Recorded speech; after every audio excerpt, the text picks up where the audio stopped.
ትምህርት ምን ያደርግላቸዋል? የጅብ ቆዳ እጃቸው ላይ አስረው ጥይት አይመታንም ብሎ የሚታገሉ ሰዎች ትምህርት ምን ያደርግላቸዋል?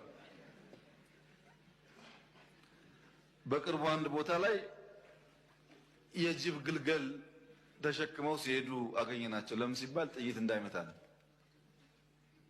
እና እነዚህ ድንቁርና ጌቶች ትምህርት እንዳይስፋፋ በብዙ እየጎዱን ይገኛሉ።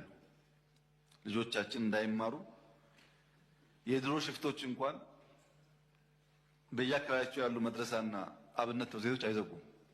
ሽፍቶች ናቸው። አብነት ትምህርት ቤት ቆሞ አይነኩም፣ መድረሳ አይነኩም። የአሁኖቹ ከነሱም የባሱ ናቸው። ሎሬት ጸጋዬ እንዳይነግርህ አንዳች እውነት የሚል ግጥም አለው። በግርግር በጩኸት በመረበሽ ዝግ ብሎ ባለማሰብ ከእውነት ለመደበቅ